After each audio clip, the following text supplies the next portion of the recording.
Welcome to South City PCMB. इसके पहले के लेक्चर में हमने देखा पॉलिनेशन देखा, ठीक है। फिर पॉलिनेशन के एजेंट्स, एडेप्टेशंस देखे, एयर, इंसेक्ट, वाटर, तीनों की, ठीक है, मेन। अब हम आगे देखने जा रहे हैं। अभी तक तो हमने देखा कि एजेंट पॉलिनेशन करवा रहे थे। एजेंट मतलब या तो एबायोटिक या बायोटिक। बायोटिक में आपके लिविंग वाले आ जाते थे। लिविंग में कौन कौन? एनिमल्स, जैसे बैट, स्नेल, आंट, कोई भी इंसेक्ट, ये सब किस में आते हैं? बायोटिक में, ठीक। अब बायोटिक में आपके दो आ रहे थे, वाटर और एयर, एनीमोफिली और हाइड्रोफिली, ठीक है। आपने टर्म भी जान लिया था जिसमें ऑर्निथोफिली, कायरेप्टेरोफिली, बहुत सारे थे। वो आप इसके अगर नहीं देखा तो वो वीडियो देख करके तब ये वीडियो देखिएगा, ठीक है। उससे आपको प्रॉफिट होगा, वरना अधूरी नॉलेज वेरी डेंजरस, ठीक। तो अब हम देखने जा रहे हैं आर्टिफिशियल हाइब्रिडाइजेशन। आर्टिफिशियल का मतलब होता है कि जब जो चीज़ नेचुरल नहीं है वो आर्टिफिशियल है। तो मैम दोनों में डिफरेंस क्या है? दोनों में डिफरेंस ये है कि जब नेचुरली कोई प्रोसेस होती है, ठीक है, वो हमारी नेचुरल प्रोसेस हो जाती है खुद ब खुद, और जब ह्यूमन उसमें इन्वॉल्व होकर के वो प्रोसेस करता है, ह्यूमन उसमें खुद इन्वॉल्व होकर के प्रोसेस करता है, उसको हम कहते हैं आर्टिफिशियल। उसके लिए हम टर्म यूज करते हैं आर्टिफिशियल या फिर मैन मेड। तो यहाँ पे मैन मेड नहीं यूज किया गया है, यहाँ पर आर्टिफिशियल यूज किया गया है। हाइब्रिडाइजेशन का क्या मतलब हुआ? इसमें हम क्या करते हैं कि जैसे आप हाइब्रिड सुनते होंगे ना कि ये वैरायटी किसी भी वेजिटेबल का या हाइब्रिड है ये, तो हाइब्रिड का क्या मतलब? इसका मतलब कि उसकी क्वांटिटी और क्वालिटी को इन्हेंस किया गया है। इसका मतलब उसकी जो भी वेजिटेबल है उसकी क्वांटिटी और क्वालिटी को इन्हेंस किया गया। कैसे इन्हेंस किया गया है? उसकी वैरायटी चेंज कर दी गई, यानी कि जो बीज हम यूज कर रहे थे वो बीज नहीं यूज करेंगे, तो कुछ नया वैरायटी वाला यूज कर लिया। वो बीज बना कैसे बना वो बीज? यानी कि दो गैमीट्स जो थे वो सुपीरियर क्वालिटी के लिए गए थे। जो दो गैमीट्स थे, पॉलन ग्रेन और आपका एग, वो दोनों सुपीरियर क्वालिटी के थे। फ्लावर्स भी आपके सुपीरियर क्वालिटी के थे, ठीक है। प्लांट भी आपका सुपीरियर क्वालिटी का था। तब ये जाकर के हाइब्रिडाइजेशन आर्टिफिशियल इसलिए है क्योंकि इसमें खुद ब खुद यानी नेचुरली पॉलिनेशन नहीं हो रहा है, ये पॉलिनेशन ह्यूमंस के द्वारा किया जा रहा है, इसलिए इसको टर्म दिया गया है आर्टिफिशियल हाइब्रिडाइजेशन, ठीक है। अब आइए इसमें इसको यूज क्यों किया गया? इसको बेसिकली यूज किया गया है क्रॉप इम्प्रूवमेंट प्रोग्राम के लिए, प्रोग्राम के तहत। इसमें क्या होता है कि क्रॉप्स जो हमारी मिलती हैं उसमें हमें इम्प्रूवमेंट करना होता है। इम्प्रूवमेंट का क्या मतलब होता है? मतलब उससे बो रहे हैं, उसमें उतने विटामिन मिनरल्स नहीं आ रहे हैं तो इररेलेवेंट है, मतलब कोई उसका मतलब नहीं है। फिर उसके लिए हम क्या करते हैं कि जैसे अभी आप देखेंगे तो हाइब्रिड वैरायटी आई है, जैसे vitamin E enriched spinach, vitamin A enriched spinach, यानी कि स्पिनच में हमारी क्वांटिटी रहती है, आपकी आयरन वगैरह, कैल्शियम वगैरह पाए जाते हैं, उसमें हम विटामिन ए और विटामिन ई को भी डाल देते हैं तो उसकी क्वालिटी और बढ़ जाती है, ठीक है, उसकी क्वालिटी और इनहेंस हो जाती है, ठीक। ये सारी चीज़ें, ऐसे बहुत सी वैरायटी जिनकी हम क्वालिटी बढ़ा देते हैं, यहाँ भी हम वही करते हैं। लेकिन ये कोई नेचुरल प्रोसेस नहीं है कि अपने आप एयर के थ्रू, इंसेक्ट के थ्रू ये प्रोसेस हो रही है, नहीं, ऐसा नहीं है। ये आर्टिफिशियली करवाना पड़ता है कि एक सुपीरियर क्वालिटी का पॉलन ग्रेन ला करके हम सुपीरियर क्वालिटी के स्टिग्मा पे जब ला करके डालते हैं, वैसे तो कैसे भी पॉलिनेशन हो सकता है, सेल भी हो सकता है, क्रॉस भी हो सकता है, अपनी मन मर्जी से पॉलिनेशन होगा। कभी हुआ कि अच्छी वैरायटी बन गई, कभी हुआ कि नहीं बनी, पर हमें जब डिजायर्ड अपना क्वालिटी चाहिए होता है उसके लिए हमें अपना कुछ प्रोसेस लगाना पड़ता है। तो इसको हमने क्रॉप इम्प्रूवमेंट यानी कि क्रॉप की क्वालिटी और क्वांटिटी को इम्प्रूव करने के लिए जो प्रोग्राम चलाया गया था उसमें ये प्रोसेस यूज की गई थी, ठीक। इसमें होता क्या है कि नॉर्मली क्या होता है, जैसे आपका ये होता है कि क्रॉस पॉलिनेशन या फिर सेल्फ पॉलिनेशन। तो अगर एंथर और स्टिग्मा एक ही में है, यानी कि मेल स्ट्रक्चर और फीमेल स्ट्रक्चर दोनों एक ही फ्लावर में है, तो आपका सेल्फ पॉलिनेशन हो जाता है, ठीक। उसमें फिर आपका जो सीड फॉर्मेशन, फ्रूट फॉर्मेशन, ये सारी चीजें होती है। दूसरा क्या हो सकता है कि एक में ओवरी है, स्टिग्मा है, दूसरे फ्लावर में आपका एंथर है, वहां से पॉलिनेशन हुआ, उसको कहते हैं क्रॉस पॉलिनेशन। एक तो ये हो सकता है। पर हम क्या करेंगे, अब क्रॉस पॉलिनेशन करवाएंगे, क्या करवाएंगे? क्रॉस पॉलिनेशन, पर अपनी मर्जी का। ऐसा नहीं है कि वो एयर के थ्रू, इंसेक्ट के थ्रू जो मन में आए वो हो गया, ऐसा नहीं है। हम डिजायर्ड क्वालिटी का, सुपीरियर क्वालिटी का पॉलन ग्रेन उठाएंगे और स्टिग्मा पे जाकर के रख देंगे और वेट करेंगे कि स्टिग्मा अपनी पॉलन ट्यूब बना करके अंदर ट्रैवल करे और अंदर फर्टिलाइजेशन हो। फिर जो सीड आएगा वो बहुत सुपीरियर क्वालिटी का होगा, और उस सीड, वो जो बीज आए हैं ना, वो जो बीज होंगे उनसे जो नई क्रॉप बनाई जाएगी वो बहुत अच्छी क्वालिटी की होती हैं। उसी को हम कहते हैं हाइब्रिड वैरायटी। क्या कहते हैं? हाइब्रिड। तो वो जो हाइब्रिड वैरायटी बनती है उसके कारण हाइब्रिडाइजेशन यूज किया गया है। अब इसमें होता क्या है, इन दिस पॉलिनेशन, ये भी एक प्रकार का पॉलिनेशन, अगर आप सही से कहें तो ह्यूमन मैन मेड पॉलिनेशन, यानी कि ह्यूमंस के द्वारा करवाया गया पॉलिनेशन, ठीक है, जो नेचुरली ना हो। Only desired pollen grain will transfer to the selected stigma of the particular plant. हम क्या करते हैं कि एक स्टिग्मा डिसाइड कर लेते हैं, यानी कि कोई फ्लावर डिसाइड कर लिया जिसके स्टिग्मा बहुत जो कि फ्लावर बहुत सुपीरियर क्वालिटी का है, ठीक है, तो ऑब्वियस सी बात है स्टिग्मा सारी चीजें बहुत सुपीरियर क्वालिटी होंगी, तो हमने उस डिसाइड कर लिया।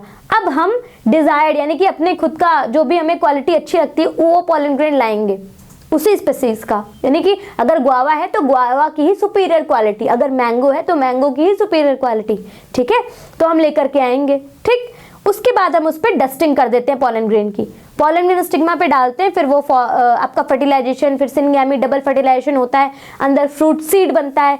वो सीड जो आती हैं वो सीड बहुत अच्छी होती है, क्वालिटी उनकी बहुत अच्छी होती है, ये चीज़ें होती हैं। अब इसकी प्रोसेस क्या है? सबसे पहला आता है इमैस्कुलेशन। क्या आता है? इमैस्कुलेशन। इसमें क्या होता है, मान लीजिए ये आपका फ्लावर है, ठीक है, इसमें क्या था? स्टिग्मा था, स्टिग्मा थी ऐसे करके, ठीक, और इसमें एंथर भी थे। अब क्या पता ये स्टिग्मा रिसेप्टिव हो चुकी है और एंथर का डेहिसेंस होकर के यहाँ पे पॉलन ग्रेन उड़ जाए। उसके लिए हम क्या करते हैं कि ये जो इसके खुद के एंथर हैं इनका डेहिसेंस इन पर ना हो पाए, यानी कि ये पॉलन ग्रेन जो हम नहीं चाहते हैं कि हमें, मान लो कि हमें दूसरे किसी सुपीरियर क्वालिटी फ्लावर का पॉलन ग्रेन ला करके इन पे डस्ट करना है, उसके पहले ही यहाँ पे डस्टिंग हो जाए तो फर्टिलाइजेशन पॉलिनेशन पहले हो जाएगा, फिर कोई काम नहीं रहा। उसके लिए हम क्या करते हैं कि इनको काट देते हैं, यानी कि फ्लावर में अगर एंथर्स हैं, अगर बाइसेक्सुअल फ्लावर है, if flower is bisexual, flower अगर बाइसेक्सुअल है तो हम क्या करते हैं कि इनके इसमें एंथर होंगे, इन एंथर्स को हम कट कर देते हैं। क्या कर देते हैं? कट कर देते हैं। तो removal of anther, removal of anther from the flower before dehiscence, यानी कि उनके डेहिसेंस होने के पहले, पॉलन ग्रेन पहुंचने के पहले डेहिसेंस हो, उससे पहले उनका रिमूवल प्रोसेस, ये जो पूरी प्रोसेस है इसको हम कहते हैं आपका emasculation, the process of removal of anther from the flower, ठीक है, from the flower before dehiscence is termed as emasculation. इस प्रोसेस को हम क्या कहते हैं? इमैस्कुलेशन कहते हैं, ठीक है। दूसरी आती है bagging.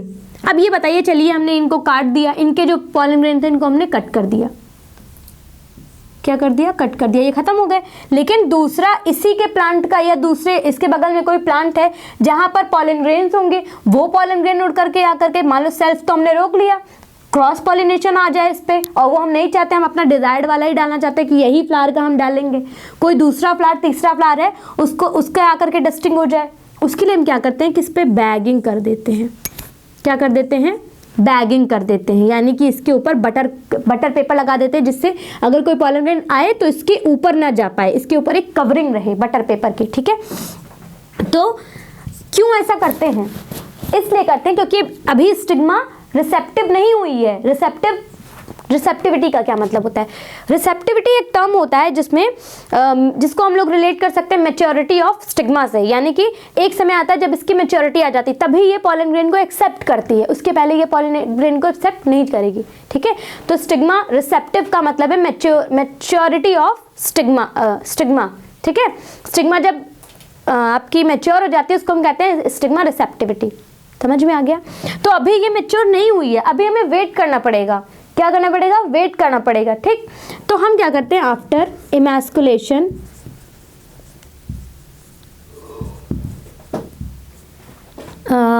Stigma is covered with butter paper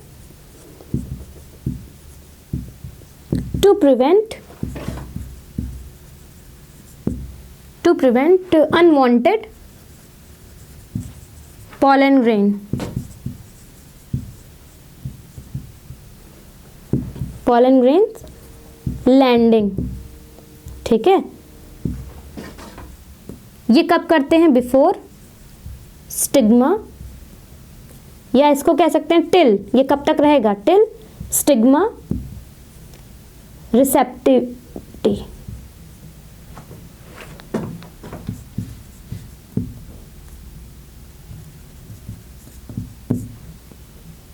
ठीक, ये हो गया। अब तब तक इसके ऊपर क्या रहेगा, बटर पेपर की कवरिंग रहेगी। कुछ समय के बाद में ये स्टिग्मा रिसेप्टिव हो जाएगी, है ना, मैच्योर हो जाएगी। अब इस पे हम अपना डिजायर्ड पॉलन ग्रेन डाल सकते हैं। इसके बाद में हमारा क्या होगा कि desired pollen grain will be dusted on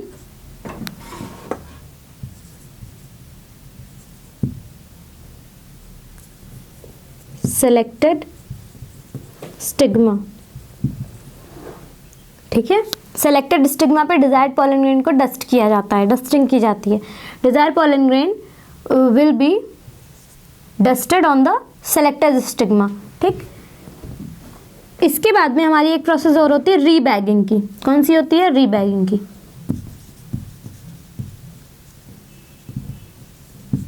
क्योंकि हमने इस पे डस्ट कर दिया, पॉलन ट्यूब फॉर्मेशन हुई कि नहीं हुई ये तो हमें नहीं पता ना। अब कुछ दिन के बाद ये पॉलन ट्यूब बनाएगा, अंदर जाएगा, तब जा करके, तब तक हम इसको जिसको कह सकते हैं सेफ रखना है, सिक्योरिटी होनी चाहिए, फिर से इसको हम कवर कर देते हैं, तो रीबैगिंग होती है ना। Stigma will be rebagged with butter paper.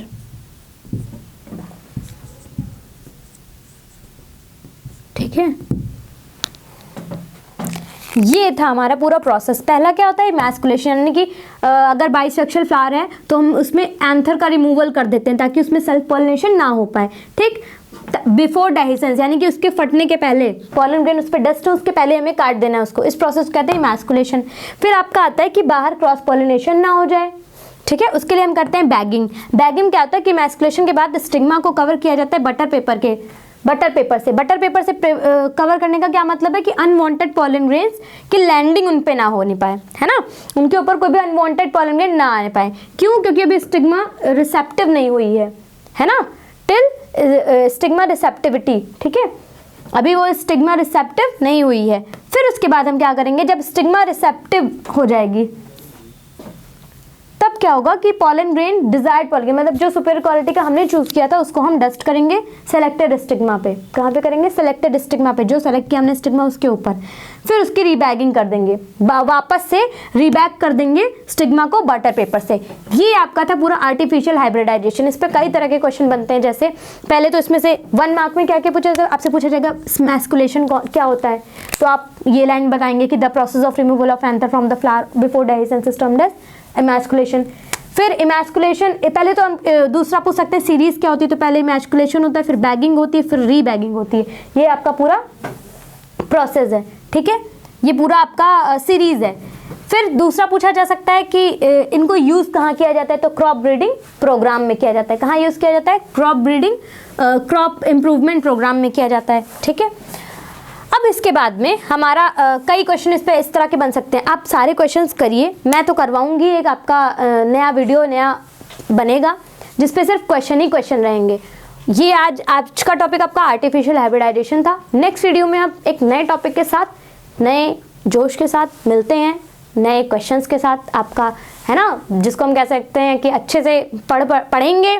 आप 10-15 मिनट की वीडियो रहती है, आप आराम से देखिए, एक टॉपिक आपका कवर। ठीक है, उसके बाद आप इसको नोट कर लीजिए। नोट करने इसलिए मैं आप तो लिखवाती भी हूँ, है ना, जिससे आपको कहीं से भी ढूंढना ना पड़े, आपको डेफिनेशन वगैरह सारी क्लियर मिल जाए, तो आपको कहीं से भी नोट्स बनाने की भी ज़रूरत नहीं है। आप बस पढ़िए, हम लोग का काम है पढ़ाना और आपका काम है पढ़ना, कहीं भी डिस्ट्रैक्ट नहीं होना है। डिस्ट्रैक्शंस आर एवरीवेयर, है ना, but we have to tackle, और हमें कैसे भी करके उन डिस्ट्रैक्शंस को हटाना है, कैसे भी हो वो। ठीक है, जैसे वो भी एबायोटिक बायोटिक दोनों हो सकती है। एबायोटिक में आपके ह्यूमंस आ जाएंगे, कोई ऐसा ह्यूमन है जो आपको डिस्ट्रैक्ट कर रहा है। दूसरे क्या हो सकते हैं, ठंडी बहुत आ रही है, ये नेचुरल है ना, इसमें कोई जान नहीं है, लेकिन फिर भी अब ठंडी है तो पढ़ें कैसे, बहुत ठंडी है, आज तो नहीं पढ़ेंगे, कल पढ़ लेंगे। आज ट्यूशन नहीं जाना, आज तो नहीं पढ़ना, है ना। तो ये चीज़ें नहीं करनी, इनको अवॉइड करिए, जितना आप अवॉइड करेंगे। देखिए, त्याग और संघर्ष दोनों ज़रूरी हैं। अगर सफलता पानी है तो ये दोनों चीज़ें साथ चलेंगी ताउम्र। अगर आप चाहते हैं आपको फेम मिले, नेम मिले और साथ में मनी, जो भी आप चाहते हैं, तो ये चीज़ें करनी पड़ेंगी। हर इंसान ने की है, आपको भी करनी पड़ेगी, ठीक है।